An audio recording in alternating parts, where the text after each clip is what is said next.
De l'Évangile de Jésus-Christ selon saint Matthieu, chapitre 5, versets 17 à 19.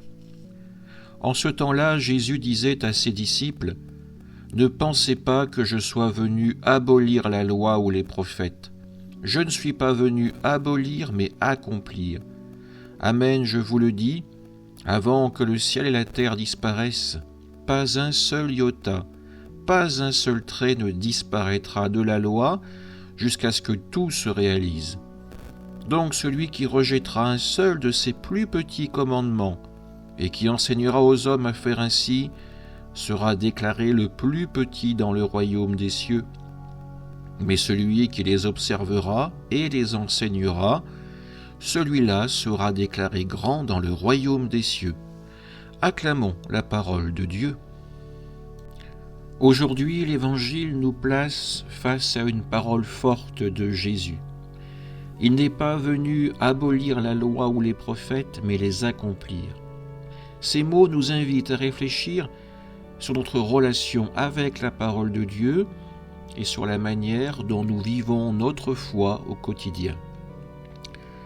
Jésus commence par clarifier sa mission. Certains, peut-être, voyaient en lui un révolutionnaire qui balayerait les traditions anciennes. Jésus affirme le contraire. Il ne rejette pas ce qui a été donné par Dieu à travers la loi et les prophètes.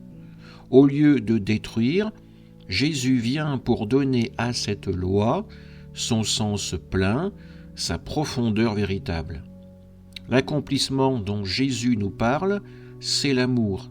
Un amour qui ne supprime pas les commandements, mais qui permet de les porter à leur perfection. Pas un seul iota, pas un seul trait ne disparaîtra de la loi, jusqu'à ce que tout se réalise, nous dit-il. Cette image, elle est faite pour saisir, pour interpeller.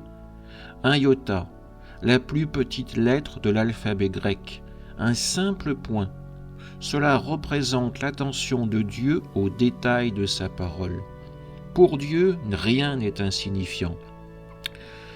Cela nous rappelle que la volonté de Dieu, inscrite dans les Écritures, n'est pas une option parmi d'autres. Elle est éternelle, stable, aussi solide que le ciel et la terre. Et en même temps, elle n'est pas une contrainte rigide.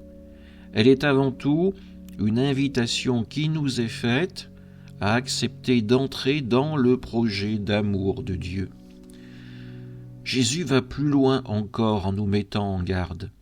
Rejeter ne serait-ce qu'un seul de ses commandements, même le plus petit, et enseigner ensuite aux autres à faire de même, cela a des conséquences. Il ne s'agit pas ici d'une menace, mais d'un véritable appel à vivre dans la cohérence. Notre foi ne peut se limiter à des paroles ou à des apparences. Elle doit concrètement se traduire dans nos actes. Celui qui vit selon la loi de Dieu et la transmet avec fidélité sera grand dans le royaume des cieux. Cette grandeur n'est pas celle du monde, faite de pouvoir ou de reconnaissance. Cette grandeur, c'est celle du cœur, celle de l'humble service et de l'amour sincère. Ces paroles, elles nous interpellent. Dans notre vie quotidienne, prenons-nous au sérieux les commandements de Dieu, même ceux qui nous semblent petits ou secondaires. Sommes-nous des témoins vivants de sa parole, ou bien, par nos choix, enseignons-nous autre chose aux autres? Jésus nous rappelle que la loi n'est pas un fardeau, mais une lumière, celle de la transfiguration par exemple, une lumière qui guide nos pas, une lumière qui est une voie vers la vraie liberté. Nous pouvons nous interroger aujourd'hui. Comment puis-je à ma mesure accomplir la loi de Dieu dans ma vie ?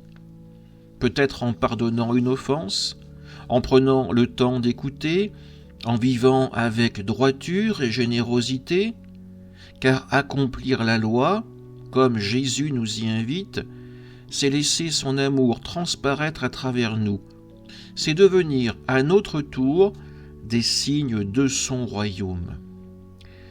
Que le Seigneur nous donne la grâce de vivre sa parole avec fidélité et joie, pour que nos vies proclament sa grandeur et son amour éternel. Amen.